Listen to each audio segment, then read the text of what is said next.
واسعة وبعثه مقام محمد الذي وعدته وارزقنا شفاعته يوم القيامة إنك لا تخلف الميعاد. പണ്ടന്തോട്ട ജമാഅത്ത് ഉസ്താദ് രണ്ട് മലക്ക പറയുവാനായിട്ട് ആമന്ത്രണം.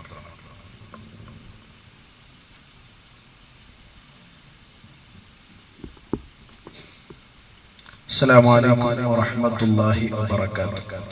ബഹുമാനപ്പെട്ട സയ്യിദ് വർഗൽ, അതേപോലെ നമ്മുടെ മുമ്പിലുള്ള ഉസ്താദന്മാർ അടക്കമുള്ള നാട്ടിലെ ഈ ഒരു മജ്ലിസിന് വേണ്ടി കടന്നു വന്ന മുഅ്മിൻ മുഅ്മിനാത്തുകൾ, മുതഅല്ലിമീങ്ങൾ, പിഞ്ചോമന കുട്ടികൾ, അല്ലാഹു സുബ്ഹാനഹു വ തആല ഈ മഹനീയമായ ആത്മീയമായ സംഗമത്തിൽ ഒരുമിച്ച് കൂട്ടിയതുപോലെ നമ്മെല്ലാവരെയും അല്ലാഹു സുബ്ഹാനഹു വ തആല അവന്റെ സ്വർഗീയ ലോകത്തിൽ ഒരുമിച്ച് കൂട്ടി തരട്ടെ. ആമീൻ ബിറഹ്മതിക യാ അർഹമർ റഹീമീൻ. മാഷാ അല്ലാഹ്, നല്ല ഒരു സ്ഥാപനമായി നമുക്ക് കാണാൻ വേണ്ടി കഴിഞ്ഞു. പള്ളിയും അതേപോലെ ഈ പരിസര ഭാഗങ്ങളും ഉസ്താദന്മാരും സയ്യിദ് അവറുകളുടെ നേതൃത്വവും എല്ലാം നമുക്ക് അഭിമാനകരമായി പ്രശംസിക്കേണ്ട ഒരു കാര്യമായി ഇന്ന് ഉയർന്നു പോവുകയാണ് എന്നത് വളരെയേറെ മുഅ്മിനീങ്ങൾക്ക് സന്തോഷിക്കേണ്ട ഒരു കാര്യമാണ്. അല്ലാഹു സുബ്ഹാനഹു വ തആല ഇനിയും ഈ സ്ഥാപനത്തിനെയും ഇവിടെ ഉണ്ടാക്കപ്പെടുന്നതായ ദീനി ചൈതന്യങ്ങളെയും എല്ലാം അല്ലാഹു പുരോഗതിയിൽ എത്തിക്കട്ടെ. ആമീൻ ബിറഹ്മതിക യാ അർഹമർ റഹീമീൻ. കൂടുതലായിട്ടൊന്നും പറയുന്നില്ല. നമുക്കറിയാം, നമ്മുടെ ഇന്നത്തെ മജ്ലിസ് ഇവിടെ സംഘടിപ്പിച്ചിട്ടുള്ളത് ഹദ്ദാദ് റാത്തീബും അതിന്റെ വാർഷികം അഥവാ അതിന്റെ അനുസ്മരണയും മഹത്തുക്കളായ മഹാന്മാരുടെ കൂറസ്തങ്ങളെ പോലെയുള്ള മഹത്തുക്കളായ അഹ്ലു ബൈത്തുകാരുടെ ആ ഒരു നേതൃത്വത്തെ മനസ്സിലാക്കിക്കൊണ്ട് ഇന്നവരെ അനുസ്മരിച്ചു കൊണ്ടിരിക്കുന്ന ഒരു പരിപാടിയാണ് നമ്മൾ ഇവിടെ നടത്തിക്കൊണ്ടുവരുന്നത്. മാഷാ അല്ലാഹ്, നമുക്കറിയണം, നമ്മുടെ ജീവിതത്തിൽ നമ്മൾ ഉൾക്കൊള്ളണം ഹദ്ദാദ് റളിയല്ലാഹു അൻഹു ആരാണ്. ചുരുക്കത്തിൽ ഞാൻ പറഞ്ഞു നിർത്താം, അതിനു വേണ്ടി ഞാൻ ഒന്നും സമയം എടുക്കുന്നില്ല. നമുക്കറിയാം എന്തിനാണ് ഹദ്ദാദ് ഇവിടെ ഓതാനും അത് പാരായണം ചെയ്യുവാനും നമുക്ക് വേണ്ടി ഇവിടെ കൽപ്പിച്ചത്. നമുക്കറിയാം, ഹിജ്റ 1044 മഹാനവറുകൾ അവിടെ ജനനം കൊള്ളുന്നത്.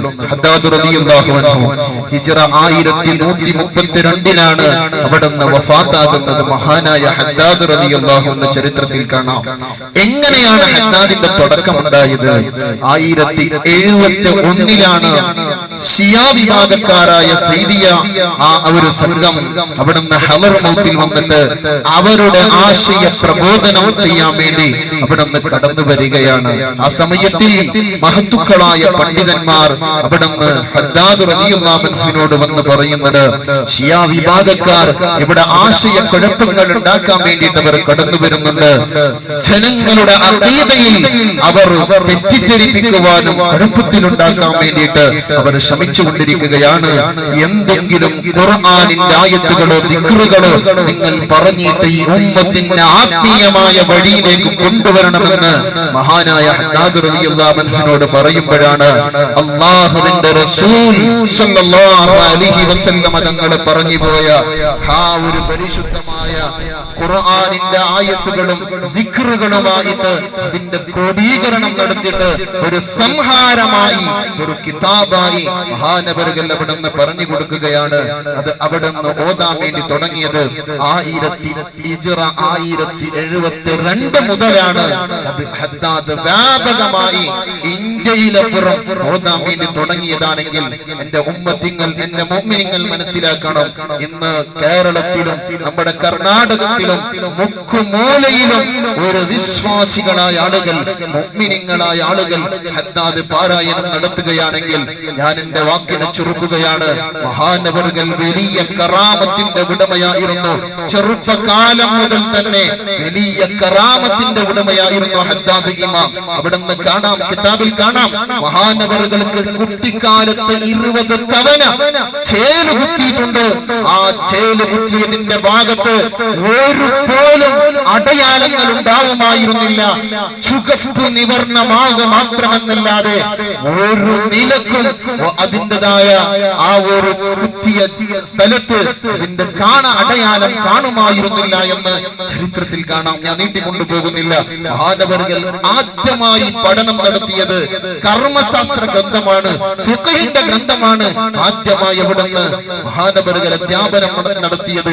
ചെറിയ പ്രായത്തിൽ തന്നെ ഓർമ്മശക്തിയും ബുദ്ധിശക്തിയുമുള്ള ഹദ്ദാദ് ഇമാം അവിടുന്ന് എല്ലാ ഗ്രന്ഥങ്ങളെ ആവാഹിച്ചെടുത്തുകൊണ്ട് മനപ്പാഠമാക്കുന്ന തരത്തിലായിരുന്നു അദ്ദേഹത്തിന്റെ ഇൽമുകളും അറിവുകളും എന്ന ചരിത്രത്തിൽ കാണാം. അതുകൊണ്ട് ജീവിതത്തിൽ ആരും ഹദ്ദാദ് ഒരൊറ്റ ദിവസത്തിലും നമ്മൾ മടക്കി പോവാൻ പാടില്ല. എല്ലാ ദിവസവും നമ്മൾ പാരായണം ചെയ്യണം. ഞാൻ നിർത്തുന്നു. നമുക്ക് കിതാബിൽ കാണാം ഹദ്ദാദ് റളിയല്ലാഹു അൻഹുവിന്റെ പേരിൽ ഹദ്ദാദ് നടത്തിയതായ ആളുകളുടെ ചരിത്രം നമുക്ക് കാണാം.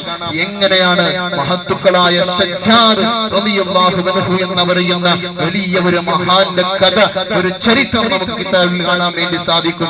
മഹാനവറുകൾ അവിടുന്ന് ഹജ്ജിനായി യാത്ര ചെയ്യുന്ന സമയത്ത് ഒരു സംഘം കൊല്ലക്കാർ അവിടുന്ന് ബുദ്ധിമുട്ട് ചെയ്യുന്നുണ്ട് എന്ന് കേട്ടപ്പോ മഹാനവറുകൾ ഹദ്ദാദ് ഓതിക്കൊണ്ട് അവരുടെ മുമ്പിൽ അങ്ങ് കടന്നുപോയി. മഹാനവറുകളെ അവർ ശ്രദ്ധിച്ചിട്ട് പോലുമില്ല. സുരക്ഷിതത്വമായി അവർ കൊല്ലക്കാരന്റെ മുമ്പിൽ കടന്നുപോയി എന്ന ചരിത്രം പറയുമ്പോ ബറക്കത്ത് ഷാജിരി റളിയല്ലാഹു അൻഹു പറയുകയാണ്, ഞാനും എന്റെ സൈന്യവും അവിടുന്ന് ഒരു യാത്ര പോകുമ്പോ അതാ ഒരു കപ്പലിലായിരുന്നു ഞാൻ യാത്ര പോയിരുന്നത്. ഞാൻ യാത്ര പോകുമ്പോ എന്റെ കപ്പലിന്റെ ദിശ അവിടുന്ന് തെറ്റിപ്പോവുകയാണ്. ഞങ്ങളെല്ലാവരും പേടിച്ചു. എന്റെ പിന്നിലുള്ള സൈന്യങ്ങളും എല്ലാ ആളുകളും പേടിച്ചു പോയി. ഞങ്ങളിൽ എന്താ ചെയ്യേണ്ടത് എന്ന് മഹാനവറുകൾ പറഞ്ഞു, നിങ്ങൾ ഹദ്ദാദ് ഓതിക്കോളി എന്ന് പറയുമ്പോ അവര് ഉദ്ദേശിച്ചതായ കടലിന്റെ കപ്പലിന്റെ ദിശ അവർക്ക് ശരിയായി കിട്ടിയെന്ന് മഹത്തുക്കളായ ഇമാമിങ്ങൾ അവരുടെ കിതാബിൽ രേഖപ്പെടുത്തിയിട്ടുണ്ടെങ്കിൽ എന്റെ പ്രിയപ്പെട്ട മുഅ്മിനീങ്ങളെ ഞാൻ നിർത്തുന്നു. അല്ലാഹു സുബ്ഹാനഹു വ തആല ഈ മജ്ലിസിന്റെ ഹഖ് ബറകത്ത് കൊണ്ട് നമ്മുടെ ദുനിയാവും നമ്മുടെ ആഖിറവും അല്ലാഹു രക്ഷപ്പെടുത്തി തരട്ടെ. ആമീൻ ബിറഹ്മതിക യാ അർഹമർ റഹീമീൻ. അസ്സലാമു അലൈക്കും വറഹ്മത്തുള്ളാഹി വബറകാതുഹു.